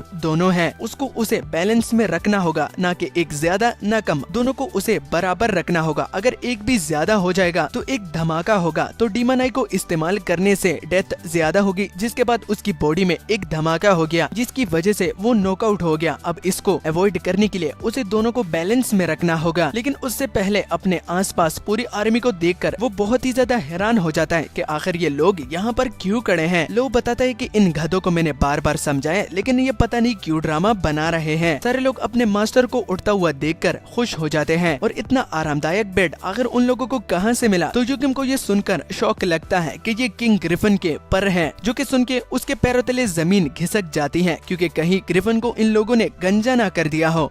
लो केंगू को बताता है कि ये लोग तुम्हारे ही ऑर्डर्स को मानते हैं और तुम्हें इस तरह की सिचुएशन में देखकर ये लोग बहुत ही ज्यादा पैनिक हो गए थे, तो इसलिए मैं तुम्हें पहले से वार्न कर रहा हूँ कि कभी भी दोबारा इस तरह तुमने बेहोश नहीं होना, क्योंकि पहला तुमने अपने डेमोनिक आई का इस्तेमाल किया जिससे तुम्हारी बॉडी में एक एक्सप्लोजन हुआ, दूसरा तुम उसकी वजह से बेहोश हो गए हो, और तीसरा ये जो तुम अपने सामने अपने गार्ड्स को देख रहे हो ये तुम्हें देखकर इतने ज्यादा पैनिक हो गए थे। यूकिम इस बात से खुश है कि ये सब लोग उसकी इतनी फिक्र करते हैं कि इतनी ज्यादा एस्कॉर्ट उसके साथ आई है। वो उन सबको डिस्चार्ज करके बोलता है कि यहाँ से तुम अपने कामों पर जा सकते हो, और कुछ ही मिनट्स के बाद वो सारी बातें जो कि लो ने अभी उसे एक्सप्लेन करके बताई है क्या वो उसे डिटेल में बता सकता है। तो लो के पास इससे ज्यादा और डिटेल नहीं है, लेकिन एक चीज जो कि लो को बहुत ही ज्यादा परेशान कर रही है कि जब उसकी बॉडी के अंदर एक ब्लास्ट हो गया तो लाइफ ने अपने लिए एक जगह ढूंढ ली जो कि उसे बहुत ही ज्यादा परेशान कर रही है और टेंशन में भी डाल रही है। यूकिम को उसकी बातों की समझ में नहीं आती, तो लो उसे बताता है कि अपनी डिमोनिक आई का वो इस्तेमाल करके खुद देख सकता है। यूकिम एक्टिव करने से डरता है क्योंकि कहीं वो दोबारा बेहोश ना हो जाए, लेकिन जब वो एक्टिव करता है तो उसे ज्यादा कुछ चेंजेस नजर में नहीं आती। तो लोग कहता है कि अगर वो एली को दोबारा सोर्ड फॉर्म में ले आए तो उसकी रिफ्लेक्शन में अपने चेहरे की ओर देखकर वो सब कुछ समझ जाएगा कि वो किस जगह की बात कर रहा है। एली से उसकी परमिशन लेके उसे दोबारा सोर्ड में ट्रांसफॉर्म करके उसमें जब वो अपनी रिफ्लेक्शन को देखता है तो उसकी जो लेफ्ट आई होती है वो अब ग्रे हो चुकी है, उसकी राइट आई पर्पल है और उसकी लेफ्ट आंख अब ग्रे हो गई है, तो यानी रंग बिरंगी आंखें। तो उसके बाद अगले सीन में हमें रोजर और यूकिम को दिखाया जाता है। रोजर यूकिम से कुछ बात करना चाहता था तो इसलिए उसे बुलाया है। तो यूकिम अब रोजर की बात जानना चाहता है जिसके लिए उसे रोजर ने यहाँ पर बुलाया है। तो रोजर जो कि बहुत ही ज्यादा डेस्परेट है वो यूकिम से डायरेक्ट मेन मुद्दे पर बात करता है कि वो उन लोगों से बदला लेना चाहता है, यानी कि आयरन शील्ड ने उसके साथ बहुत ही ज्यादा बुरा काम किया है, उसे धोखा दिया है, तो वो अपने धोखे का बदला उससे लेना चाहता है, यानी कि वो अब यूकिम की साइड लेगा और उसकी साइड लेकर अपने बदला भी पूरा करेगा और यूकिम की भी मदद करेगा। लेकिन यूकिम पूछता है कि वो ये सब कुछ कैसे करेगा क्योंकि उसका लेवल 1 हो गया है। तो रोजर बोलता है कि वो पहले भी लेवल अप कर चुका है तो अब दोबारा भी लेवल अप करेगा और ज्यादा टाइम नहीं लगेगा। जो एक्सपीरियंस उसने कलेक्ट किया है उसकी मदद से वो कुछ ही महीनों में दोबारा उस लेवल तक पहुंच जाएगा। लेकिन यूकिम उसे साफ साफ बात बताता है कि होली स्वॉर्ड द9 इतनी करप्ट थी कि उसने तो तुम्हें थोड़े लम्हे के लिए अपनी पावर तो दे दी, लेकिन उसने तुमसे तुम्हारी पूरी पावर्स ही छीन ली और अब तुम कभी भी लेवल अप नहीं कर पाओगे। और वो कंफर्मेशन के लिए डेमोनिक आई भी ओपन करता है जिसमें वो इस बात से हैरान है कि इसका वेसल पूरी तरह से डिस्ट्रॉय हो चुका है, लेकिन फिर भी ये जिंदा है, ये किसी चमत्कार से कम नहीं है और इसे तो खुश होना चाहिए। रोजर बताता है कि अगर उसे लड़ने का मौका नहीं मिल सकता तो वो उसे बदनाम तो कर सकता है, क्योंकि जितनी करप्शन भी उन लोगों ने आज तक की है सारी की सारी इंफॉर्मेशन रोजर को पता है। अब ये रीजन पेश करके वो यूकिम का ध्यान अपनी ओर तो कर लेता है, लेकिन यूकिम अब उस पर ट्रस्ट कैसे करे तो इसका जवाब रोजर नहीं दे पाता। लेकिन बाद में यूकिम उसे एक और मौका देने के लिए तैयार होता है, लेकिन उसके लिए उसे यूकिम का हर एक ऑर्डर मानना होगा, जिसके लिए रोजर बिना किसी हिचकिचाहट के एग्रीड हो जाता है। तो एग्रीमेंट के साथ एग्रीड होते ही पलक झपकते ही वो उसके सिर को उसके धड़ से काट डालता है और कैनिबलिज्म एक्टिव करके उसे भी एब्जॉर्ब कर लेता है। उसके साथ ऐसा करके लो सिर्फ एक बात पूछना चाहता है कि अगर वो कैनिबलिज्म को एक्टिव कर सकता था तो उसने पहले ही उस पर क्यों इस्तेमाल नहीं किया, इसका मकसद क्या था। तो दरअसल यूकिम उसे और भी ज्यादा गुस्सा दिलाना चाहता है ताकि उसका गुस्सा तब तक भी हो जब तक वो एक ईगो भी बन जाए। तो इससे ये साबित होता है कि अब रोजर भी एक ईगो बनेगा, लेकिन अभी के लिए वो इस मामले को साइड पर करना चाहता है, क्योंकि अभी के लिए जो मसला है अगर वो इसे सॉर्ट आउट नहीं करेगा तो फिर से एक घमासान फाइट होगी। तो हमें पता चलता है कि हेमियल, केमियल एंड एनियल हमारे तीनों एंजल्स और हमारी डीमन आर्मी जिसका लीडर हमारा हेल है वो दोनों आपस में लड़ रहे हैं कि कौन यूकिम को ज्यादा प्रोटेक्ट कर सकता है। और वो एक बात को सामने रखकर बोलते हैं कि वो मास्टर के नाइट्स हैं, मास्टर जहाँ जाएंगे वो उनका पीछा करेंगे। तो अब इस सिचुएशन से वो कैसे निकले, तो चकमा देने के लिए यहाँ पर यूकिम अपने दिमाग का बहुत अच्छी तरीके से इस्तेमाल करता है। वो कहता है कि जैसे तुम लोगों को पता है कि मेरे साथ लो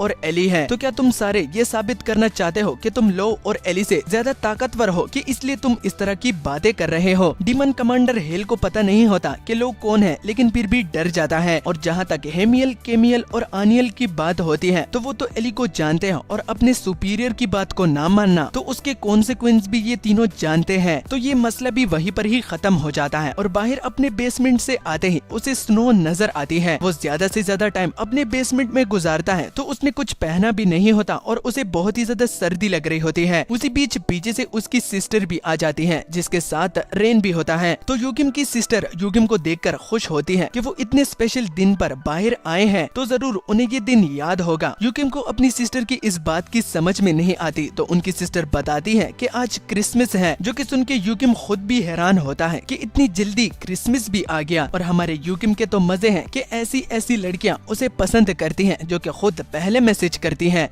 तो जब यूकिम शावर लेके खुद को फ्रेश करके बाहर आ जाता है तो यूकिम और यूकिम की सिस्टर के बीच ये बहस छिड़ जाती है कि इतने स्पेशल ओकेजन पर क्या उसके साथ कोई भी नहीं है कि उसके साथ ये स्पेशल ओकेजन वो स्पेंड कर ले। तो यहाँ पर यूकिम की सिस्टर अपने भाई के लिए टेंशन में है क्योंकि उसके साथ कोई भी लड़की नहीं है ताकि वो उसके साथ ये क्रिसमस का दिन स्पेंड कर पाए। लेकिन यही सवाल यूकिम अब अपनी सिस्टर से करता है तो उसकी सिस्टर के जवाब में यूकिम को सुनना पड़ता है कि उसके एग्जाम्स हैं और अभी उसकी एज नहीं है कि वो बाहर जाकर लोगों के साथ डेट मारे। लेकिन उसके तो एग्जाम्स खत्म हो गए हैं और यूकिम भी अपनी फैमिली के साथ टाइम स्पेंड करना चाहता है तो इसलिए उसे नहीं लगता कि वो बाहर जाने का प्लान बना रहा है। जो कि सुन के उसकी सिस्टर और भी ज्यादा परेशान हो जाती है कि आखिर उसके भाई को कब एक अच्छी और ढंग की लड़की मिलेगी। उसी बीच यूकिम इस बात को रिवील करता है कि उसे एक मैसेज तो आया था, जो कि सुन उसकी सिस्टर अब डर जाती है और उसके डरने की वजह ये होती है कि उन्हें शक होने लगता है कि ये पहले से ही लोंडेबाज है तो शायद ये अब मर्द के साथ बाहर डेट पे जाएगा। लेकिन यूकिम की पूरी बात खत्म होने के बाद सब कुछ सेट हो जाता है। अब अपनी सिस्टर को वहीं पर खड़ा खड़ा देखकर और उसकी ये नॉन स्टॉप बकवास सुनकर वो पक जाता है तो अपनी सिस्टर को जाने का बोलता है। यूकिम की सिस्टर तो चली जाती है लेकिन यूकिम अपने मन ही मन में बोल पड़ता है कि मुझे याद नहीं कि लास्ट टाइम हम लोग इतने क्रिसमस के लिए खुश कब थे। पहले का टाइम और अब का टाइम बहुत ही ज्यादा चेंज है, वक्त बहुत ही जल्दी गुजर जाता है। कुछ टाइम के बाद वो यूबिन को भी मैसेज करके बताता है कि वो अपनी फैमिली के लिए कुछ गिफ्ट्स वगैरह लेना चाहता है तो अगर वो फ्री हो तो वो साथ मिलकर शॉपिंग कर सकते हैं, जिसके लिए यूबिन एग्रीड हो जाती है। और जब जाने की बारी होती है तो पीछे से उसकी सिस्टर रोक लेती है क्योंकि उसने ढंग के कपड़े नहीं पहने और वो नहीं चाहती कि उसका भाई जब डेट पर जाए तो वो एक भिखारियों की तरह लगे। तो बहुत टाइम के बाद उसी डेस्टिनेशन पर सबसे पहले यूकिम आ जाता है। यूकिम वाकई में बहुत ही ज्यादा हैंडसम और बहुत ही ज्यादा कूल लग रहा है, लेकिन वो इस बात से परेशान है कि कहीं यूबिन को उसके लिए बहुत ज्यादा टाइम वेट न करना पड़ा हो। तो कुछ ही सेकंड्स के बाद पीछे से यूबिन भी आ जाती है जो कि अपने ओपा को देखकर काफी ही क्यूट स्माइल देती है, जो कि देख यूकिम भी शर्माने लगता है और बाकी के जितने भी ईगोस होते हैं उनका भी सेम रिएक्शन होता है। यूकिम उसे देख सबसे पहले थैंक यू बोलता है क्योंकि जब वो बेहोश हो गया था तो सबसे पहले उसी ने ही उसको एस्कॉर्ट किया था और उसका ध्यान भी रखा था। लेकिन यूबिन ये कहकर कि रात गई सो बात गई, इसी से ही वो पूरे टॉपिक को चेंज कर देती है। और जिस तरह के यूकिम ने बोला था कि वो अपनी फैमिली के लिए कुछ चीजें खरीदना चाहता है तो चलो डिपार्टमेंट स्टोर चलते हैं। लेकिन जाते जाते यहाँ पर लो एली को चिढ़ाता है क्योंकि एली यूकिम को पसंद करती है और लो बताता है कि एली ये तुम्हारी 100% और ट्रू राइवल है क्योंकि ये भी यूकिम को पसंद करती है, तो अब तुम क्या करोगी ये मैं जरूर देखना चाहूंगा। तो एली गुस्से में लो को डांटती है और उसे चुप रहने का बोलती है। तो डिपार्टमेंट स्टोर की VIP फ्लोर पर आने के बाद जितनी भी चीजें जब यूकिम उन पर नजर डालता है तो वो काफी ही ज्यादा एक्सपेंसिव और बहुत ही ज्यादा अच्छी दिख रही होती है, जो कि देख यूकिम यूबिन के साथ आने पर बहुत ही ज्यादा खुश होता है कि यूबिन की मदद से वो अपनी फैमिली के लिए कुछ अच्छी सी चीज खरीद पाएगा। तो सर्च करते करते यूबिन से उसे एक बात और पता चलती है कि जितने भी आइटम्स इस फ्लोर पर हैं उसके अंदर माना है जो कि प्लेयर्स भी इस्तेमाल कर सकते हैं, यानी कि इसमें बहुत सारे अटैक आइटम्स और डिफेंस आइटम्स भी हैं, लेकिन इनकी प्राइस बहुत ही ज्यादा है। लेकिन यूकिम बताता है कि प्राइस की कोई भी फिक्र नहीं, वो खरीद सकता है, अगर उसकी फैमिली के लिए हो तो प्राइस मायने नहीं रखती। थोड़ी देर के बाद उन्हें एक ब्रांड नजर आता है जिसका नाम हॉर्सिनी होता है। ये ब्रांड बहुत ही ज्यादा लग्जरी वाला है और अपनी फैमिली के लिए सबसे अच्छी सी चीज अब यही यूकिम को नजर आ रही है। यूबिन भी यही रिकमेंड करती है, लेकिन इनकी क्वालिटी थोड़ी सी डाउन हो गई है जिसके कारण इसकी प्राइस भी बहुत ही ज्यादा लो हो गई है, तो खरीदने में ज्यादा दिक्कत भी नहीं होगी। तो यूकिम और बाकी के जितने भी ईगोज होते हैं एक नजर डालकर ये बता सकते हैं कि ये ब्रांड और किसी का नहीं बल्कि मिस्टर वेंग का ही है। तो इस बात से ये भी क्लियर होता है कि उनके साथ वो गाड़ियाँ और वो जो जितनी भी चीजें थी वो आखिर कैसे उनके पास थी। और आखिर में यूकिम अपनी फैमिली के लिए आइटम्स भी ले लेता है, जिसके बाद अब डिनर की बारी होती है। लेकिन डिनर अब यूकिम की तरफ से है। डिनर की लोकेशन बहुत ही ज्यादा अच्छी होती है और यूबिन को भी वो जगह बहुत ही ज्यादा अच्छी लगती है। दरअसल वो जगह मिस्टर हाउ ने यूकिम को रिकमेंड की थी, लेकिन बहुत पहले, और वहाँ का खाना भी यूकिम और यूबिन को बहुत ही ज्यादा अच्छा लगता है। डिनर के बीच में ही यूबिन एक सवाल करती है कि उनकी हॉबीज क्या है। यूकिम के साथ इसका कोई जवाब नहीं होता। फेवरेट मूवी, इसका भी जवाब उसके साथ नहीं होता। आखिर में फेवरेट म्यूजिक, लेकिन इसका जवाब भी वो नहीं दे पाता, जिसके लिए वो बहुत ही ज्यादा एम्बेरस हो गया है। लेकिन इन तीनों का जवाब न देने से यूबिन बहुत ही ज्यादा उदास हो जाती है, क्योंकि उन्हें खुद के लिए भी कुछ करना चाहिए, जो कि बोलकर वो बहुत ही ज्यादा शर्माने लगती है। यूकिम कंफ्यूज हुआ होता है। लो उसे अब पूरी बात बताने के बाद उसके डाउट को क्लियर करके उसे बहुत ही ज्यादा डिस्पेयर में ला देता है, क्योंकि यूकिम जब से प्लेयर बना है तो वो रिवेंज, स्ट्रेंथ और अपनी फैमिली को प्रोटेक्ट करने के बारे में ही सोच रहा है, न कि सिर्फ प्लेयर बनने से, बल्कि पहले की लाइफ वहाँ पर वो बहुत सारे काम किया करता था, सिर्फ और सिर्फ अपनी फैमिली के सपोर्ट के लिए और उन लोगों के सर्वाइवल के लिए। तो खुद से अपने यूथ को कट ऑफ करके वो बहुत ही ज्यादा उदास हो जाता है, क्योंकि जितने भी चीजें उसने कट ऑफ की है तो वो इतनी आसानी से वापस नहीं आने वाली। और वो इस बात के लिए यूबिन को भी थैंक यू बोलता है और इतने चार्मिंग फेस के साथ बोलता है कि यूबिन का मुंह तो एकदम टमाटर की तरह लाल हो जाता है। तो यूबिन ने आखिरी प्लान मूवी देखने का बनाया था, लेकिन उसके एक वर्ड बोलने से पहले ही बहुत ही ज्यादा कमोशन बन जाता है, क्योंकि एक यूनिक गेट सिटी के बीचों बीच अपीयर हुआ है, जिसको यूकिम और वो अवॉइड तो नहीं कर सकते। तो वो तुरंत ही वहाँ पर जाने का ठान लेते हैं।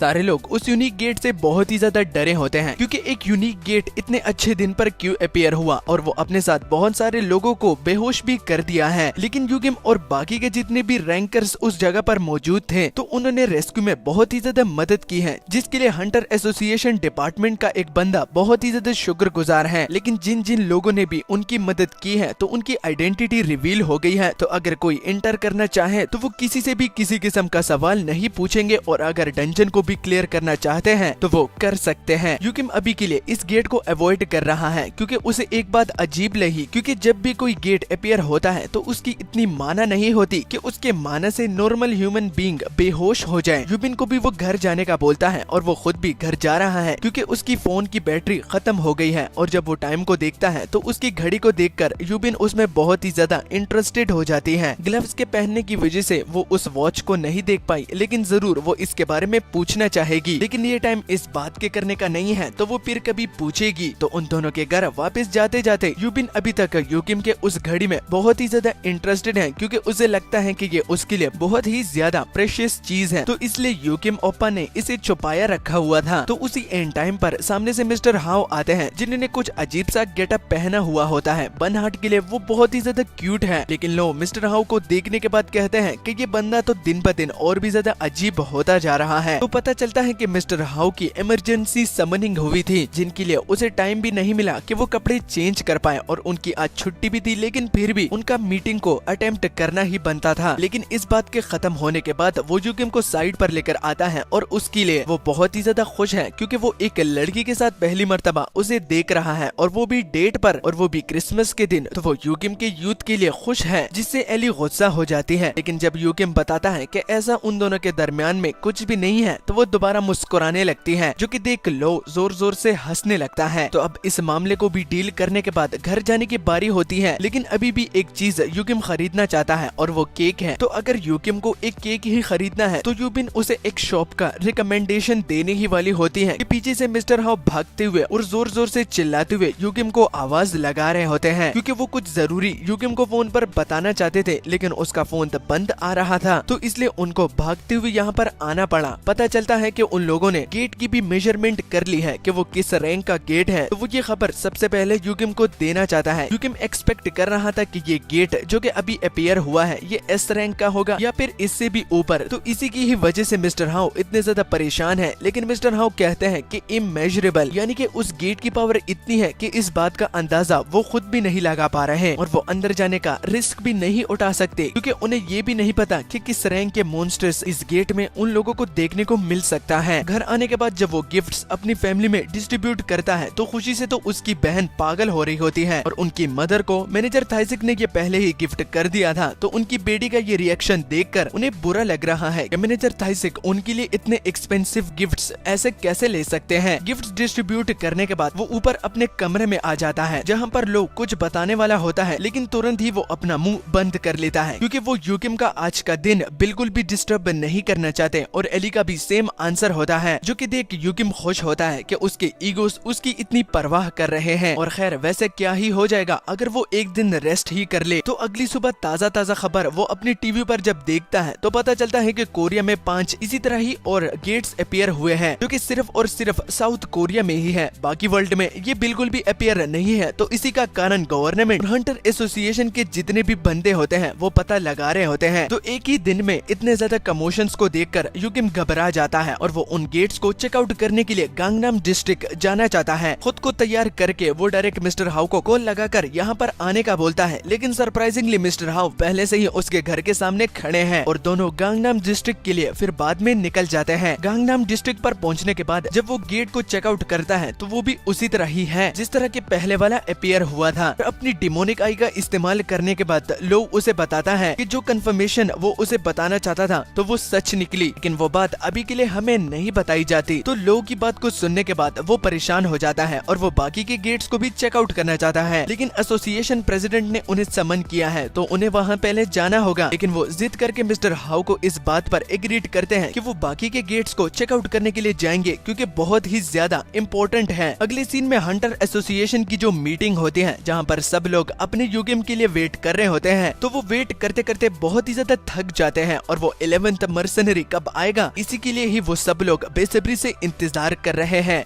तो सुबह से अब शाम हो जाती है और यूकिम और मिस्टर हाउ जो कि गेट्स की आइडेंटिटीज को कंफर्म करने के लिए इधर और उधर फिर रहे थे, उनकी भी इन्वेस्टिगेशन पूरी हो जाती है। यूकिम के लिए ये एक बहुत बड़ी अचीवमेंट है, लेकिन हमारा मिस्टर हाउ जो कि बहुत ही ज्यादा टेंशन में है क्योंकि वो एक एम्प्लॉय का काम करता है और प्रेसिडेंट ने उन्हें यूकिम को बुलाने का कहा था, ना कि इसके साथ इधर उधर इन्वेस्टिगेशन कलेक्ट करने का काम सिर्फ यूकिम को लाने का था। लेकिन वो यूकिम के साथ ही गायब हो गया। लेकिन यूकिम ने हंटर एसोसिएशन प्रेसिडेंट से बात कर ली थी तो इसलिए वो मुसीबत से बाहर आ गए हैं। लेकिन फिर भी मिस्टर हाउ बहुत ही ज्यादा टेंशन में होते हैं। लेकिन जिस काम के लिए मिस्टर हाउ को वहाँ पर भेजा गया था वो दोबारा यूकिम को बोलकर कहते हैं कि तुम्हारे अलावा और भी मर्सनरीज तुम्हें देखने को मिलेंगे और बहुत सारे मर्सनरीज के एक दूसरे में नहीं लगती, तो इसलिए अगर तुम अपनी आइडेंटिटी को छुपाना चाहते हो तो तुम छुपा सकते हो। लेकिन यूकिम अब छिपना नहीं चाहता, वो लोगों को दिखाना चाहता है कि वही 11th मर्सनरी है। लेकिन ये सुन के मिस्टर हाउ डिमोटिवेट हो जाते हैं क्योंकि वो यूकिम के लिए मास्क लेकर आए थे, लेकिन अब यूकिम को ये नहीं चाहिए। अगले सीन में यूकिम मीटिंग रूम के सामने खड़ा होता है और उस रूम से उसे बहुत ही ज्यादा पावरफुल एनर्जी फील होती है, जिसको महसूस करने के बाद वो नर्वस हो जाता है। लेकिन दरवाजा खोलकर उसे बहुत सारे मर्सनरीज नजर आते हैं जो कि दरवाजा खुलता हुआ देखकर सबसे पहले यूकिम को ही पाते हैं और 11th मर्सनरी का चेहरा भी वो पहली मर्तबा देखते हैं। तो सारी नजरें इस वक्त यूकिम पर है, जो कि देख यूकिम बहुत ही ज्यादा नर्वस हो जाता है। मैनेजर थाइसेक के फादर उसे उसकी सीट दिखाते हैं जो कि सियोक वू के साथ ही होती है। तो जब यूकिम बैठ जाता है तो वहाँ पर सामने एक छोटा सा बच्चा जो कि यूकिम से उसका कोड नेम पूछना चाहता है, जो कि यूकिम उसे नहीं बताना चाहता और उसे वो सीक्रेट कहकर उसका सवाल ये टाल देता है। लेकिन उसके अंदर से जितनी भी पावर उसे फील हो रही है वो ये देखकर हैरान है कि इतना छोटा बच्चा इतनी इमेंस पावर को रिलीज कर रहा है। तो उससे वो बहुत ही ज्यादा घबरा भी तो जाता है लेकिन इम्प्रेस भी होता है। मीटिंग बहुत ही ज्यादा इम्पोर्टेंट है तो मैनेजर थाइसेक के फादर बिना और किसी देरी के इस मीटिंग को शुरू करते हैं। तो मीटिंग जिस चीज के बारे में होने वाली है तो वो सारे के सारे इस चीज के बारे में जानते हैं कि यूनिक गेट्स यानी कि इमेजरेबल यूनिक गेट्स कोरिया में अपीयर हुए हैं। टोटल 20 अपीयर हुए हैं, लेकिन 5 जो कि इमेजरेबल हैं वो सिर्फ और सिर्फ साउथ कोरिया में हैं, जो कि सुन के हम one of the top 10 guilds के किम दोयन से सुनते हैं कि अगर मामला गेट्स को क्लियर करने का है तो मर्सनरी को नहीं बल्कि टॉप 10 गिल्ड्स को इस मीटिंग में होना चाहिए था, जो कि एक वैलिड आंसर है। हमारे लोगों को किम दोयन का जवाब ठीक लगता है, लेकिन इस मामले में अपने प्रॉफिट को देखना ये देखकर वो उसे बहुत ही ज्यादा घटिया आदमी बुलाता है, क्योंकि लोगों की मदद करने के लिए प्रॉफिट को नहीं देखना चाहिए। लेकिन किम दोयन यहाँ पर भी अपने प्रॉफिट को देख रहा है। तो सियोक वो किम दोयन से बोलता है कि इस वक्त हमें एक दूसरे से गिला और शिकवा नहीं करना चाहिए, बल्कि जिसको भी मदद करने का मौका मिले उसे भरपूर हिस्सा लेना चाहिए। तो मीटिंग का टॉपिक यहाँ वहाँ होने ही वाला होता है, तो उसी बीच में ही वही छोटा बच्चा बोल पड़ता है कि हंटर एसोसिएशन प्रेसिडेंट जरूर हमें यहाँ पर बहस करने के लिए तो नहीं बुलाए, जरूर उनके पास कोई ना कोई आंसर तो होगा। हंटर एसोसिएशन प्रेसिडेंट को किम दोयन का जवाब एकदम वैलिड लगता है, लेकिन वो इसलिए मर्सनरी को बुलाया है क्योंकि अगर वो टॉप टॉप 10 गिल्ड्स की मदद लेगा तो वो अपने मास्टर्स को नहीं बल्कि अपनी एक टीम को इस गेट में भेजेंगे, जिसका अंदाजा कोई भी नहीं लगा सकता कि उसके बाद उन लोगों के साथ क्या हो सकता है। तो इसलिए मैं मर्सनरी की मदद लेना चाहता हूँ, जो कि एक स्काउटिंग टीम होगी जो कि दोबारा जिंदा वापस आ सकती है, क्योंकि अगर गिल्ड की पूरी टीम जाएगी और उनके साथ कुछ हो गया और वो जिंदा बाहर वापस ना आ पाए तो ये तो एक टोटल लॉस हुआ। तो इसलिए ताकतवर और स्काउटिंग जो कि वापस दोबारा जिंदा आ सकते हैं, उसी टीम की जरूरत इस सिचुएशन में है। लेकिन मैं किसी को भी फोर्स नहीं करूंगा, ये हमारे कॉन्ट्रैक्ट में है, जिसमें वो छोटा सा बच्चा और किम दोयंग और सियोक वू पार्टिसिपेट करते हैं। जब युगिम अपना हाथ उठाता है तो मैनेजर थाइसिक उसे मना करते हैं, जिसके बाद वो दोनों ट्विंस हाथ उठाते हैं और पांचों के पांचों सीट सबमिट हो जाते हैं, क्योंकि टोटल 5 ही गेट्स हैं। तो अब जब की प्रिपरेशन रेडी हो गई है तो अगर और कोई सवाल करना चाहता है या फिर कोई अपना ओपिनियन देना चाहता है तो वो बता सकता है। इसी टाइम का तो इंतजार हमारा युगिम कर रहा था। वो अपना हाथ उठा के उन लोगों को गेट के रिलेटेड एक जरूरी बात बताना चाहता है, जिसमें वो रिवील करता है कि जितने भी पांचों के पांचों गेट्स उसने चेकआउट की है तो उसकी एक खास एबिलिटीज है, जिससे पता चलता है कि ये गेट आखिर किस चीज के साथ रिलेटेड है। तो उसकी पावर से पता चला है कि ये गेट्स डीमन से रिलेटेड है, जो कि सुन के बाकी मर्सनरीज के पैरों तले जमीन खिसक जाती है। मैनेजर थाइसिक और उनके फादर युगिम के एबिलिटीज पर पूरे ट्रस्टेड है और युगिम मजीद डिटेल में बताता है कि सिर्फ ये पांचों नहीं बल्कि बाकी 15 जो गेट्स हैं वो भी डीमंस के इलाके हैं, यानी कि उस गेट में इंटर करने के बाद उनको डीमन से भी लड़ना पड़ सकता है, जो कि सुन के उन सब के होश उड़ जाते हैं। अब युगिम को इन सब चीजों के बारे में कैसे पता? तो अगर आप लोगों को याद हो तो बेल ने उसे बताया था कि इस पोर्टल के अंदर जिस इलाके को तुम लोग गेट्स बोलते हो तो वो दरअसल डीमंस के एरियाज हुआ करते थे, जिनमें से कुछ अबेंडेंड है और कुछ ऑक्यूपाइड, यानी कि अभी भी डीमंस वहाँ पर रहते हैं। और डीमंस तो गेट कीपर से भी बहुत ही ज्यादा पावरफुल होते हैं। तो इसलिए उन लोगों को इस मिशन को कंप्लीट करने में जितना भी सावधान रहना पड़े तो उनको रहना चाहिए, क्योंकि वो लोग अपनी जान खो बैठ सकते हैं।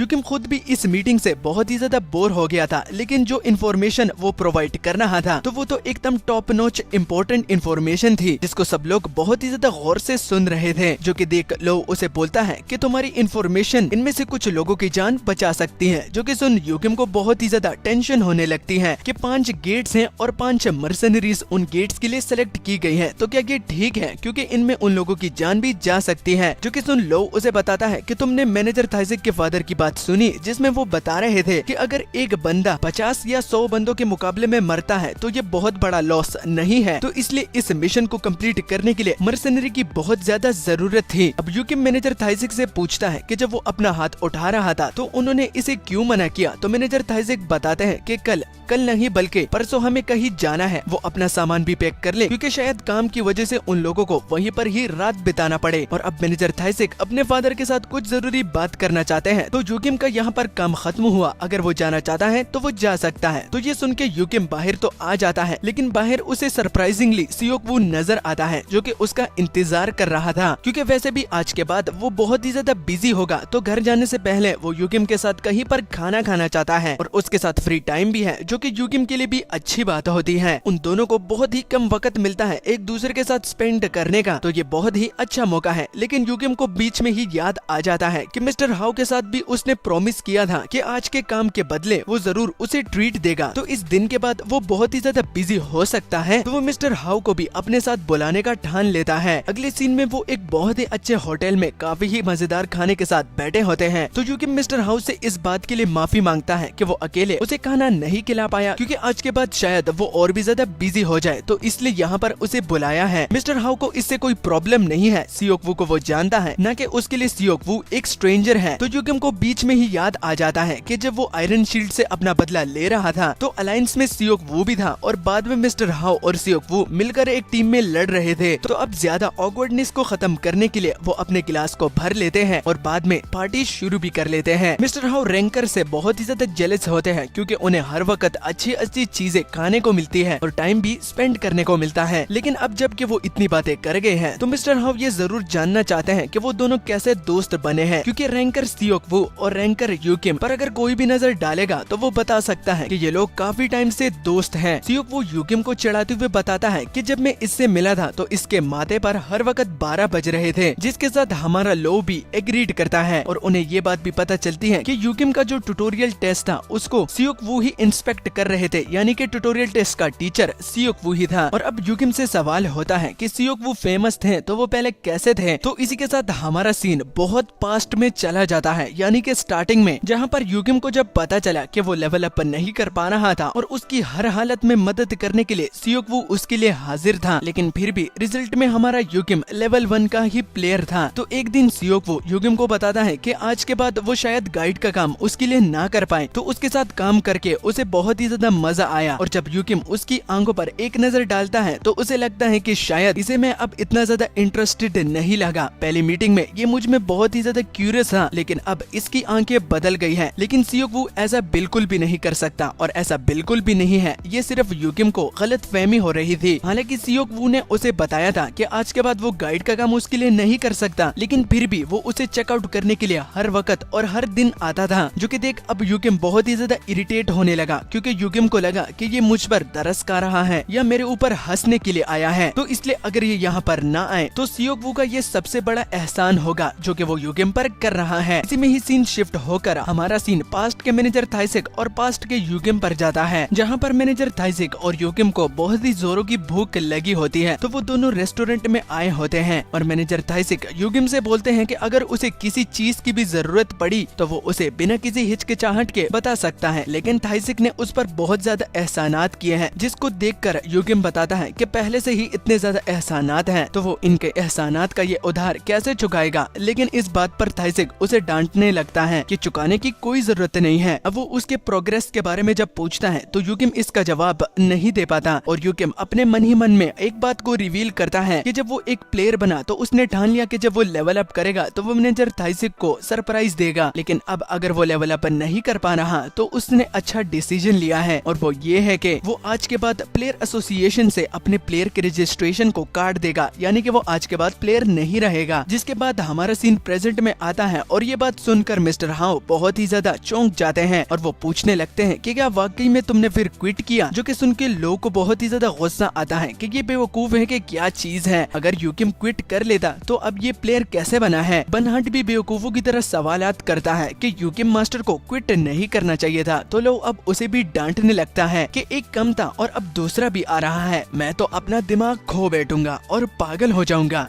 और इसी के साथ हमारा ये पार्ट यहीं पर ही खत्म होता है। अगर वीडियो पसंद आई तो इसे ज्यादा से ज्यादा शेयर करना और अगर हो सके तो लाइक भी कर देना और अगर चैनल पर नए हो तो चैनल को भी सब्सक्राइब कर लेना, जिससे इस चैनल की रीच अच्छी हो जाए। उम्मीद है player who can't level up के इस पार्ट को देखते देखते आपका टाइम अच्छा गुजरा होगा और अब मिलता हूँ इसके अगले पार्ट के साथ। तो तब तक के लिए अलविदा, टाटा एंड बाय।